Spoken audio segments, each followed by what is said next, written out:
Hello friend, in this video I'm going to show you a bit of different kind of programming C language.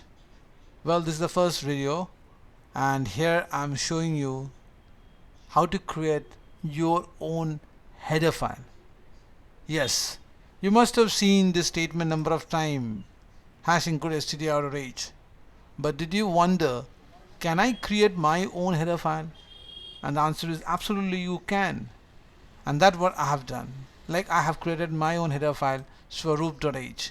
So when you're creating your own header file, since this header file is not present inside the library of the C language compiler, so for that reason, and I have kept this particular file at my own preferred location, like in this particular folder.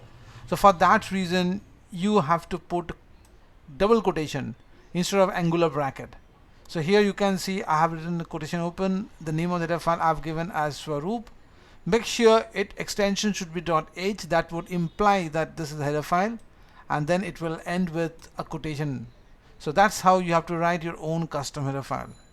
Okay, so you saw that this is a very simple way. So you will simply create a new file over here. So if you right click, you can go to the new file option, and from here you can choose a header file. Well, I'm working on Mac right now, but if you are working in code block or dev C++, similar kind of thing you can do by creating a new empty file, and that file will be present inside this particular current project. Okay, because I want to associate this header file with this particular project. And if in case if you want to make it a global file, then you have to put it within the system defined folder where all your header files are present. From there you can access even. Okay, nonetheless, so what this header file will contain? Well, inside the header file you usually write functions. Like I have written over here a couple of functions. One is called sum function and another is called power function. These two functions are the functions that I have defined.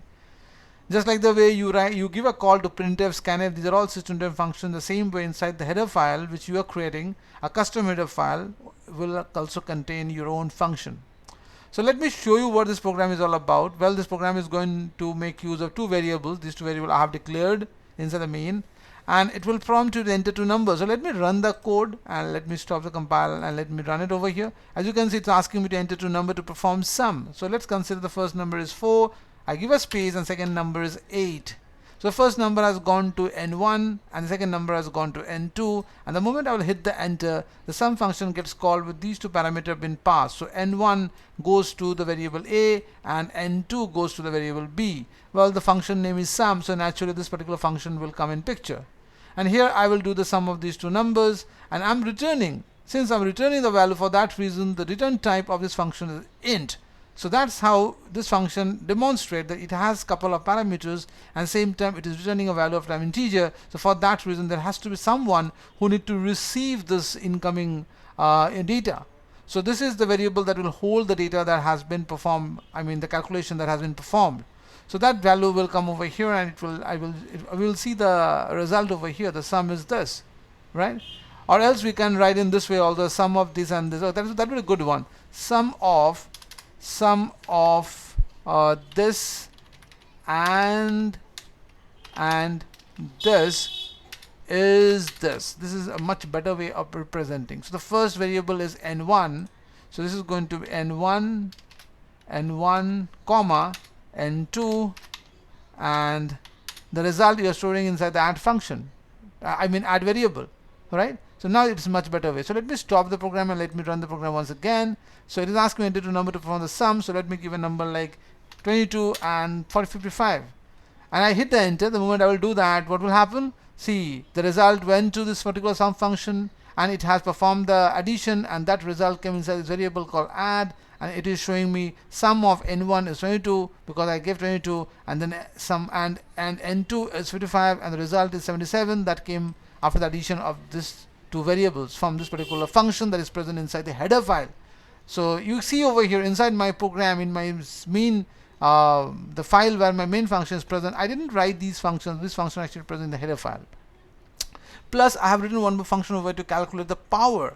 yes, I can create as many function you want. So as you can see over here, I have a function that will calculate the power. So here also it's asking me to enter the base value and the exponent. Suppose I want to go to find out what is the power of 4 to the power 5. I want to find out this power. So 4, that means 5 times 4 will be multiplied. Okay, so 4 to the power of 5, that is what I want to perform. So let me see what the value is. So 4 into 4 into 4 into 4 into 4, and it's going to be 1024.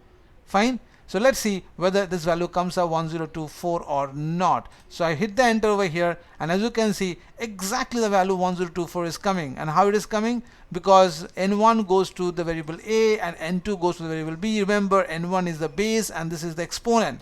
This is the exponent. So over here I have created I've taken a couple of variables, since I have to repeat the process. As you saw over here, I kept on multiplying it 5 times. The 4 I have to multiply it 5 times. For that reason I run a loop starting from 1, and it will go up to 5 times, and each time it will perform this multiplication. So the power will have value of 1 initially, and a will be having the value of 4, and it will multiply. So 1 into 4, the 4 comes again, 4 into 4 again comes. In this way it will keep on multiplying, and this will go on how many times? 5 times. And after the multiplication is done, the result, which will be stored inside the power variable, that has been forwarded, and that value comes to the variable called pw.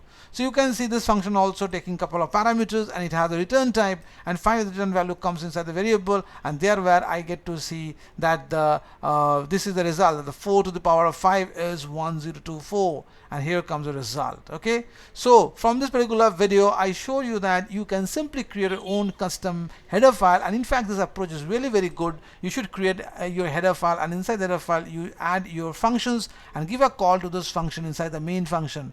And that's how you are actually splitting your program into multiple files, because you need to remember that all modern Rust libraries or framework, over there you will find multiple files are there. So you must be habituated of working with more than one file, because that gives you a better understanding, or like you get to know how the data is flowing from one file to another, and vice versa. As you can see over here, the parameter has been passed, the parameter is passing the value, and that is been received in this particular function, and it is generating some computation, and the resultant value is coming back to the main function. So this flow of data between these two files, or this kind of concept, is really very helpful for your future growth. Okay, so that's all from this video presentation. See you soon. Bye bye.